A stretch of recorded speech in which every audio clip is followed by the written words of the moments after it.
Chevella parliamentary పరిధిలోని మహేశ్వరం నియోజకవర్గం సవితా ఇంద్రారెడ్డి గారి ఆదేశానుసారం ఈరోజు సరూర్నగర్ డివిజన్లో ఇంటింటి ప్రచారం చేస్తున్నాము.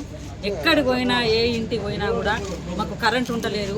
ఒక 6 హామీలల్లో ఒక 420 కూడా ఉన్నాయి. అందులో ఏ ఒక్కటి కూడా ఓన్లీ ఒక బస్సు అలా చేసిండ్రు. ఆ బస్సు ఫ్రీడానికి ఆటోలు బాగా వాళ్ళు నష్టపోయిండ్రు, ఆత్మహత్యలు కూడా చేసుకుంటారు. ఉన్న ఒక్కదానికి కూడా మాకు కరెంట్ ఉండలేదు. కనీసం 200 నుంచి 2000 పెన్షన్ చేసిండ్రు కేసీఆర్ గారు. ఇప్పుడు ఆయనే ఉంటే మాకు పెద్ద అయినా ఉంటే ఆ 2000 నుంచి 4000 కూడా వచ్చేటి.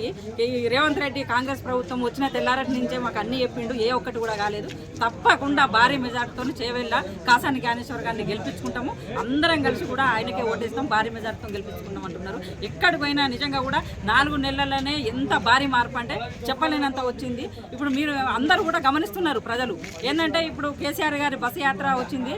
దానికి కూడా ఇప్పుడు రాష్ట్ర ప్రభుత్వం కానీ కేంద్ర ప్రభుత్వం కానీ బీజేపీ కాంగ్రెస్ కలిసికట్టుగా వాళ్ళు ఒక శత్రుత్వంతో ఇలా బస్సు యాత్ర బంద్ చేసిండ్రు 48 గంటలు అని ఈసీకి.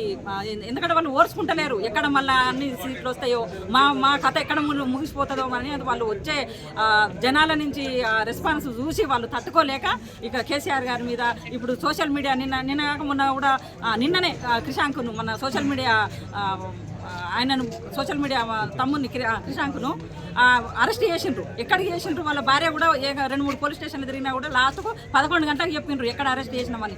ఎందుకంటే ఎక్కడ కూడా ఏ ఊరు ఏ గ్రామాల చూడు, మండలంలో చూడు, నియోజకవర్గంలో చూడు బీఆర్ఎస్ కార్యకర్తను సోషల్ మీడియాలో పోస్టు పెట్టేటోళ్ళని ఏరి మరీ వేధిస్తున్నారు. కాబట్టి ఇది అంతిమంగా ఈ పార్లమెంటు ఎలక్షన్లతోని కాంగ్రెస్ కానీ బీజేపీ కానీ వాళ్ళు వీడుకోలు వలుపుతారని ప్రజలు సిద్ధంగా ఉన్నారు. చాలా భారీ మెజార్టీతో ఇక్కడ చేవెళ్ల నియోజకవర్గం గెలిపించుకుంటాం. జై